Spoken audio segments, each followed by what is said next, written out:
ಶ್ರೀ ಗುರುಭ್ಯೋ ನಮಃ ಪರಮಗುರುಭ್ಯೋ ನಮಃ ಶ್ರೀಮದಾನಂದತೀರ್ಥ ಭಗವತ್ಪಾದಾಚಾರ್ಯ ಗುರುಭ್ಯೋ ನಮಃ. ವ್ಯಾಸಾಯ ಭವನಾಶಾಯ ಶ್ರೀಶಾಯ ಗುಣರಾಶಯೇ ಹೃದ್ಯಾಯ ಶುದ್ಧ ವಿದ್ಯಾಯ ಮಧ್ವಾಯ ಚ ನಮೋ ನಮಃ.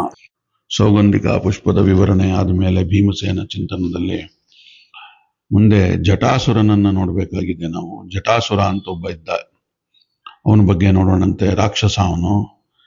ಇವಾಗವರೆಗೂ ಸೌಗಂಧಿಕ ಪುಷ್ಪದ ಒಂದು ಇದಾದ ಮೇಲೆ ಇನ್ಸಿಡೆಂಟು, ಆಗ ಅಲ್ಲಿವರೆಗೂ ಪಾಂಡವರು ವನವಾಸ ಪ್ರಾರಂಭ ಮಾಡಿ 6 ವರ್ಷಗಳಾಗಿವೆ.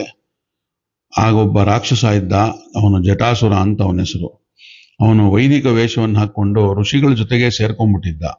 ಪಾಂಡವರ ಜೊತೆನೆ ವಾಸ ಮಾಡ್ತಿದ್ದ. ಅವನು ಸಂದರ್ಭಕ್ಕಾಗಿ ಕಾಯ್ತಾ ಇದ್ದ. ನಾನು ಮೊದಲೇ ಹೇಳಿದ್ದೆ, ಪಾಂಡವರೊಬ್ಬರೇ ಹೋಗ್ಲಿಲ್ಲ ವನವಾಸಕ್ಕೆ, 100 ಋಷಿಗಳು ಅವ್ರ ಹಿಂದೆ ಹೋಗಿದ್ರು ಅಂತ. ಯಾವಾಗಲೂ ಪಾಂಡವರ ಜೊತೆಗೇ ಇರ್ತಿದ್ದ ಅವನು, ಬ್ರಾಹ್ಮಣ ವೇಷಧಾರಿಯಾಗಿ. ಅವನು ಯಾವಾಗಲೂ ತನ್ನ ಶಾಸ್ತ್ರ ವಿದ್ವಾಂಸನಂತೆ ವರ್ತನೆ ಮಾಡ್ತಾ ಇದ್ದ. ಅದರಿಂದಾಗಿ ಪಾಂಡವರಲ್ಲಿ ಮುಖ್ಯವಾಗಿ ಧರ್ಮರಾಯನಿಗೆ ಅವನ ಮೇಲೆ ಡೌಟ್ ಬಂದಿರಲಿಲ್ಲ. ಆದರೆ ದ್ರೌಪದಿ ಅಪಹಾರ ಸಮಯಕ್ಕೋಸ್ಕರ ಅವನು ಕಾಯ್ತಾ ಇದ್ದ ಯಾವಾಗ್ಲೂ. ಆ ಕಾಲದಲ್ಲಿ ಅತ್ಯಂತ ಸುಂದರಿಯಾಗಿದ್ದಂಥವಳು ದ್ರೌಪದಿ ಅಂತ ಹೇಳಿದ್ದೆ ನಾನು. ಹಾಗಾಗಿ ಅನೇಕ ಮಂದಿ ಅವಳನ್ನು ಅಪಹಾರ ಮಾಡಲು ಪ್ರಯತ್ನ ಪಡ್ತಾನೇ ಇದ್ರು. ಅವನ ಬುದ್ಧಿ ಪಾಪ ಮಾಡೋದ್ರಲ್ಲೇ ಒಂಥರ ಸೀಮಿತವಾಗಿತ್ತು. ಅವನು ದುಷ್ಟಾತ್ಮನಾಗಿದ್ದಂಥವನು. ಒಮ್ಮೆ ಭೀಮಸೇನ ಇಲ್ಲದೆ ಇರೋ ಸಮಯನ್ನ ನೋಡಿ ಜಟಾಸುರ ಏನ್ ಮಾಡ್ತಾನೆ, ಧರ್ಮರಾಜ ನಕುಲ ಸಹದೇವ ಮತ್ತೆ ದ್ರೌಪದಿಯನ್ನ ಹೊತ್ಕೊಂಡು ಓಡೋದಕ್ಕೆ ಪ್ರಾರಂಭ ಮಾಡ್ತಾನೆ. ಸಹದೇವ ಹೊರಟಾಗ ಸ್ವಲ್ಪ ಒಂಚೂರು ಆ ಕಡೆ ಈ ಕಡೆ ಹೋರಾಡಿ ಮಿಸಲ್ಕೊಂಡು ನುಣುಚಿಕೊಂಡು ಅವನ ಕೈಯಿಂದ ಹೊರಬಂದು ಭೀಮಸೇನ ಎಲ್ಲೋ ಹೋಗಿದ್ದಂತ ದಿಕ್ಕಿಗೆ ಕಡೆಗೆ ಮುಖ ಮಾಡಿಕೊಂಡು ಜೋರಾಗಿ ಭೀಮಸೇನನ್ನ ಗಟ್ಟಿಯಾಗಿ ಕೂಗ್ತಾನೆ. ಧರ್ಮರಾಜ ಏನು ಮಾಡ್ತಾನೆ, ಅಷ್ಟರಲ್ಲಿ ಅವನಿಗೆ ಬುದ್ಧಿಗೆ ಏನು ಒಳ್ಳೇದು ಬಂದಿತ್ತೋ, ಈ ತರ ಎಲ್ಲ ಮಾಡಬಾರ್ದು ಯಾವಾಗಲೂ ಅಂತಿದ್ದೋನೋ, ಅವನ ಒಂದು ಕೆಲಸ ಮಾಡ್ತಾನ. ಅವನು ಯಾವಾಗ್ಲೂ ಮಾಡದೇ ಇರೋಂಥ ಅವನ ಮೂಲ ರೂಪದ ಒಂದು ವಿಚಾರವನ್ನ ತಿಳಿಸ್ಬೇಕು ಅಂತ ಹೇಳಿ ಅವನ ಯಮಬಲದ ಮೂಲ ಶಕ್ತಿ ತೋರ್ಸೋಕ್ಕೋಸ್ಕರ ಅವನು ಹೆಚ್ಚು ಹೆಚ್ಚು ಭಾರವಾಗಕ್ಕೆ ಹೋಗ್ತಾನೆ. ಆಗ ಅಲ್ಲಿ ಭಾರ ಆಗಕ್ಕೆ ಪ್ರಾರಂಭ ಮಾಡಿದಾಗ ಜಟಾಸುರನಿಗೆ ಎತ್ಕೊಳ್ಳೋದು ಕಷ್ಟ ಆಗತ್ತೆ. ಇದು ಯೋಗ ಸಿದ್ಧಿಯಿಂದ ಎಲ್ಲರೂ ಕೂಡ ಮಾಡ್ಬೋದು, ಬರೀ ಯುಧಿಷ್ಠಿರ ಮಾತ್ರ ಅಲ್ಲ. ಹೂವಿಗಿಂತ ಹಗುರ ಆಗುವಂಥದ್ದು, ಬಂಡೆಗಲ್ಲಿಗಿಂತ ಭಾರ ಆಗುವಂಥದ್ದು ಕೂಡ ಮಾಡ್ಬೋದು. ಇದೆಲ್ಲ ಹೇಳ್ತೀವಲ್ಲ, ಅಣಿಮ ಲಘುಮ ಮಹಿಮ ಅಂತ ಹೇಳಿ, ಅದೇ ಇದೆಲ್ಲ ಅವನು. ನೋಡಿ, ಒಂದು ಹುಲಿ ದೇಹನ ಹಗುರ ಮಾಡಿಕೊಂಡು 50 ಅಡಿ ಮೇಲಿಂದ ಎಗರಿ ಕೆಳಗಡೆ ಬಂದು ನಿಂತ್ಕೊಳ್ಳುತ್ತೆ. ಆ ತರ ಮನುಷ್ಯನೂ ಮಾಡ್ತಾನೆ. ಮೊದಲೇ ಒಂದು ಹೇಳಿದ್ದೆ, ಇನ್ನೊಂದು ಹಿಮಾಲಯದ ಆ ಒಂದು ಇದರಲ್ಲಿ ಒಂದು ವಿಧದ ಕಪ್ಪೆ ಇದೆ. ಅಲ್ಲಿ ಹಿಮ ಮುಚ್ಕೊಂಡಾಗ ಮನುಷ್ಯರು ಹೋಗದೆ ಇರಬೇಕಾದ್ರೆ ಇದು ಆ ಒಂದು ಮಂಜಿನ ಒಳಗಡೆನೇ ಒಂದು ಕುಂಭಕದಲ್ಲಿ ಒಂದು ಪ್ರಾಣಾಯಾಮವನ್ನ ಮಾಡಿ, ಅದು 6 ತಿಂಗಳ ತನಕ ಇರೋದು ಒಳಗೆ ಇರುತ್ತೆ, ಹಿಮ ಎಲ್ಲ ಸರಿದ ಮೇಲೆ ಆಚೆ ಬರುತ್ತೆ ಅಂತ ಹೇಳಿ ಅದನ್ನೂ ಮಾಡ್ಬೋದು ಪ್ರಾಣಾಯಾಮದಿಂದ. ಹಾಗಿರುವಾಗ ಅದು ಹೊರಗಡೆ ಚಳಿ ಇದ್ದಾಗ ಒಳಗಡೆ ಬಿಸಿ ಮಾಡ್ಕೋಬಹುದು ಪ್ರಾಣಾಯಾಮದಿಂದ, ಗಾಯತ್ರಿ ಮಂತ್ರದಿಂದ. ಅದೇ ತರ ರಿವರ್ಸು ಕೂಡ, ಹೊರಗಡೆ ವಿಪರೀತ ಶೆಕೆ ಇದ್ದಾಗ, ಬಿಸಿಲಿದ್ದಾಗ ಅದನ್ನ ಎಗೇನ್ ಪ್ರಾಣಾಯಾಮ ಮತ್ತು ಗಾಯತ್ರಿ ಮಂತ್ರದಿಂದ ಅದನ್ನ ತಂಪು ಕೂಡ ಮಾಡ್ಬೋದು ವಾತಾವರಣವನ್ನ, ಅವರಿರುವಂತಹ ವಾತಾವರಣವನ್ನ. ಇವೆಲ್ಲ ಮಾಡ್ಬೋದಾಗಿದ್ದಂಥದ್ದು.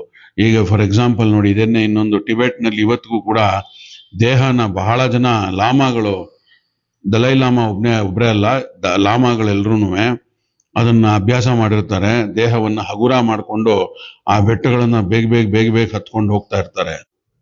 ಇದನ್ನೆಲ್ಲ ಯಾಕೆ ಶಾಸ್ತ್ರದಲ್ಲಿ ಬರೀಲಿಲ್ಲ ಅಂತ ಬಹಳ ಜನಕ್ಕೆ ಈಗಾಗಲೇ ಇದು ಅರ್ಥವಾದ ಸಂಗತಿ ಆಗಿದೆ. ಯಾಕಂದ್ರೆ ಇವೆಲ್ಲ ಬಹಳ ರಹಸ್ಯವಾದ ವಿದ್ಯೆಗಳು. ಲೋಕಕಂಟಕರೇನಾರ ಇದನ್ನ ತಗೊಂಡು ಕಲ್ತು ಬಿಟ್ರೆ ಬೇರೆಯವರಿಗೆ, ಒಳ್ಳೆಯವರಿಗೆ ಬಹಳ ಕಷ್ಟವಾಗತ್ತೆ ಈ ಸಾಧನೆಯನ್ನ ಮಾಡಿಬಿಟ್ರೆ ಅವರು ಅಂತ ಯಾವ ಶಾಸ್ತ್ರಗಳಲ್ಲೂ ಇದನ್ನು ಬರೆದಿಲ್ಲ. ಇದು ಡೈರೆಕ್ಟ್ ಆಗಿ ಗುರುವಿನಿಂದ ಶಿಷ್ಯನಿಗೆ ಡೈರೆಕ್ಟ್ ಆಗಿ ಬರುವಂತ ವಿದ್ಯೆಗಳಿವೆಲ್ಲ. ಹಾಗಾಗಿ ಈ ಉಪಾಸನೆಯ ರಹಸ್ಯವನ್ನ ಎಲ್ಲೂ ಬರೆದಿಟ್ಟಿಲ್ಲ, ಇಡ್ತಾನೂ ಇಲ್ಲ, ಇಟ್ಟೂ ಇರ್ಲಿಲ್ಲ ಮುಂಚೆ ಕೂಡ. ಧರ್ಮರಾಜ ತನ್ನ ಈ ಕಡೆ ಬಂದ್ರೆ ನೋಡಿದ್ರೆ ಧರ್ಮರಾಜ ತನ್ನ ಶಕ್ತಿ ಪ್ರದರ್ಶನವನ್ನ ಇನ್ನೆಲ್ಲಿಯೂ ಮಾಡಿಲ್ಲ. ಅಂಡರ್ಲೈನ್ ಮಾಡ್ಕೊಳ್ಳಿ, ಇಡೀ ಮಹಾಭಾರತದಲ್ಲಿ ಅವನ ಪೂರ್ಣ ಪ್ರಮಾಣದ ಶಕ್ತಿಯನ್ನ ಇಲ್ಲೊಂದೇ ಕಡೆ ಅವನು ಉಪಯೋಗಿಸಿದ್ದು. ಅತಿ ಭಾರವಾಗಿ ಅವನ ಹೆಗಲ ಮೇಲೆ ಹೆಂಗೂ ಕೂತಿದ್ದ, ಅತಿ ಭಾರವಾಗಿ ಕೆಳಗಡೆ ನೆಲಕ್ಕೆ ಕೂರ್ಬಿಟ್ಟ ಕಾಲ್ನ. ಅವನು ಕೂತು ಭಾರ ತಡೀಲಾರದೆ ನೆಲಕ್ಕೆ ಕೂರಿ ಅವನ ಕಾಲ್ ಮಧ್ಯದಲ್ಲಿ ಇಟ್ಕೊಂಡ್ಬಿಟ್ಟ ಜಟಾಸುರನ್ನ. ಆಗ ಭೀಮಸೇನ ಆ ಕಡೆಯಿಂದ ಬರೋಕ್ ಬರ್ತಾನೆ. ಅಷ್ಟರಲ್ಲಿ ಧರ್ಮರಾಯ ಹೇಳ್ತಾನೆ, ಹೆದರ್ಬೇಡಪ್ಪ, ಏನ್ ತೊಂದರೆ ಇಲ್ಲ, ಈ ರಾಕ್ಷಸನನ್ನ ಎಲ್ಲೂ ಓಡ ಹೋಗದಂತೆ ನಾನು ಮಾಡಿದ್ದೇನೆ ಆಲ್ರೆಡಿ, ಮುಂದಿನ ಕೆಲಸ ಭೀಮಸೇನ ಬಂದು ಮಾಡ್ತಾನೆ ಅಂತ ನಕುಲನಿಗೆ ಹೇಳ್ತಾನೆ.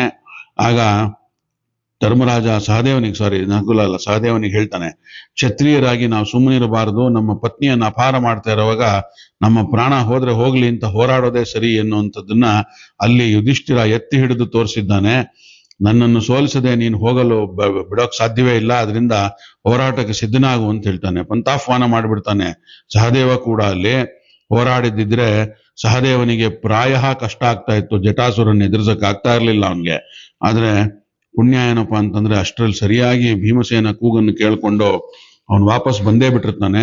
ಹಾಗಿರುವಾಗ ಜಟಾಸುರ ಭೀಮಸೇನ ಇಲ್ಲದೆ ಇದ್ದಾಗ ಮಾಡ್ಬೇಕು ಅಂತಿದ್ದಂತ ತಂತ್ರ ಎಲ್ಲ ಅವನಿಗೆ ತಿರುಗುಬಾಣ ಆಗುತ್ತೆ. ರಾಕ್ಷಸನಿಗೆ ಕೋಪಗೊಂಡಂತ ಭೀಮಸೇನ, ನೀನು ಯಾರು ಅಂತ ನನಗೆ ಮೊದಲೇ ಗೊತ್ತಿತ್ತಪ್ಪ, ಆದ್ರೆ ಇವರೆಲ್ಲ ಇದ್ದಾರಲ್ಲ ನನ್ನ ಜೊತೆನಲ್ಲಿ ನೋಡ್ಕೋತಾರೆ ಅಂತ ಹೇಳಿ ನಾನು ಸುಮ್ಮನೆ ಇದ್ದೆ.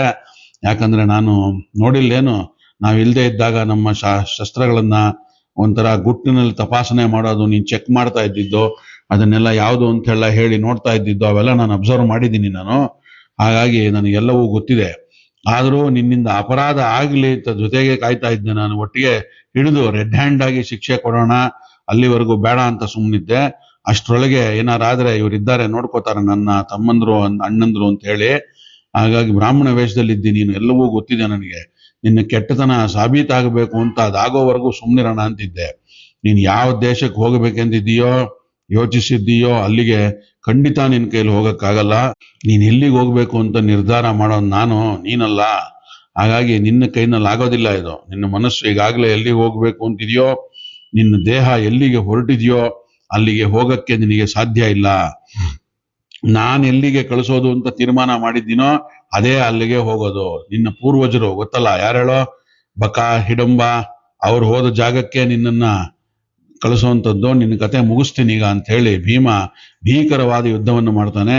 ಧರ್ಮರಾಜನ ಭಾರ, ಭೀಮನ ಯುದ್ಧಾಹ್ವಾನದಿಂದ ಹೆದರಿದ ಜಟಾಸುರ ಧರ್ಮರಾಜ, ನಕುಲ ಮತ್ತು ದ್ರೌಪದಿಯನ್ನು ಕೆಳಗಿಟ್ಟು ಭೀಮನೊಂದಿಗೆ ಹೋರಾಡಕ್ ಶುರು ಮಾಡ್ತಾನೆ.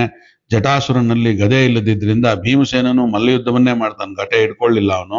ನಕುಲ ಸಹದೇವರು ಕೋಪದಿಂದ ತಡೆಯಲಾಗದೆ, ಯಾಕಣ್ಣ ಇನ್ನೂ ಅವನನ್ನ ತಡೆ ಮಾಡ್ತಾ ಇದೀಯಾ, ಮುಗಿಸ್ಬಿಡ್ಬಾರ್ದ ಒಂದೇ ಕ್ಷಣದಲ್ಲಿ ಅವನ ಜೊತೆ ಎಂಥ ಯುದ್ಧ ನಿಂದು ಅಂತ ಕೇಳ್ತಾರೆ. ಇಂಥ ನೀಚನನ್ನ ಕತ್ತರಿಸ್ಬಿಡ್ಬಾರ್ದ ನೀನು ಅಂತ ಕೇಳ್ತಾನೆ.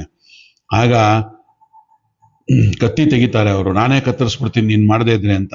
ಭೀಮಸೇನ ನಗುತ್ತಾ ಅವರನ್ನ ಪಕ್ಕಕ್ಕೆ ತಳ್ಳಿ, ಇರಪ್ಪ ನೀನು ಅಂತ ಹೇಳಿ, ಸ್ವಲ್ಪ ನೋಡು ಹೇಗಿದೆ ಯುದ್ಧ, ನನಗೂ ಅವಾಗ ನೋಡು ಏನು ಕೆಲಸ ಅಲ್ದಿರ ಸುಮ್ಮನೆ ಕೂತಿದ್ದೀನಿ ನಾನೂನು.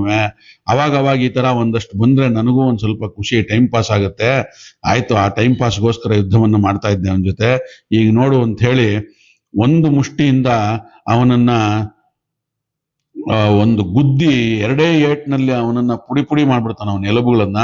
ಮತ್ತೊಂದು ಮುಷ್ಟಿಯಿಂದ ಇನ್ನೊಂದ್ ಸತಿ ಗುದ್ದಿ ಆ ರಾಕ್ಷಸನ ಕುತ್ತಿಗೆ ಮೇಲೆ ಹೊಡಿತಾನೆ. ಗುದ್ದುತ್ತಾನದನ್ನ ಕುತ್ತಿಗೆ ಮುರಿದು ಜಟಾಸುರ ನೆಲಕ್ಕೆ ಬಿದ್ದು ಹೋಗ್ತಾನೆ. ಹಾಗೆ ಅಂತ ಒಂದು, ಯಾಕಂದ್ರೆ ಕುತ್ತಿಗೆನಲ್ಲಿ ಸ್ಪೈನಲ್ ಕಾರ್ಡ್ ಇರುತ್ತೆ, ಹಿಂದಿನಿಂದ ಕುತ್ತಿಗೆ ಹೊಡಿತು ಅಂದ್ರೆ ಕುತ್ತಿಗೆ ಮುರಿದೋಗುತ್ತೆ, ಕೆಳಗೆ ಬೀಳ್ತಾನೆ ಜಟಾಸುರ. ಅಲ್ಲಿಂದ ಕೆಲ ಸಮಯ ನಂತರ ಅರ್ಜುನ ಹಿಂತಿರುಗಿ ಬರ್ತಾನೆ ಅಲ್ಲಿಂದ. ಆಮೇಲಿಂದ ಅರ್ಜುನ ಬಂದ ನಂತರವೂ ಪುನಃ 4 ವರ್ಷಗಳ ಕಾಲ ಅವರು ನರನಾರಾಯಣರ ಆಶ್ರಮದಲ್ಲೇ ಪರಿಸರದಲ್ಲೇ ಇರ್ತಾರೆ.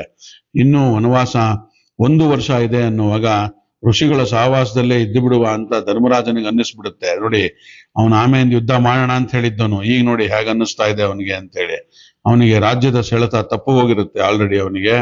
ಆಗ ಭೀಮಸೇನ ಸಂಕ್ಷಿಪ್ತವಾಗಿ ಒಂದು ಮಾತನ್ನ ಪ್ರಚೋದನೆ ಮಾಡಕ್ಕೋಸ್ಕರ ಧರ್ಮರಾಯನಿಗೆ ಹೇಳ್ತಾನೆ. ಆಗ ನಾವಿನ್ನೂ ಕೆಳಕ್ ಹೋಗೋಣ ಅಂತ ಹೇಳ್ತಾನೆ. ಅಂದ್ರೆ ಅದೇನು ಅಂತ ಅನ್ನೋದನ್ನ, ಕೆಳಕ್ ಹೋಗೋಣ ಅನ್ನೋದನ್ನ ನಾಳೆ ದಿನ ಸಿಕ್ಕಾಗ ನೋಡೋಣ.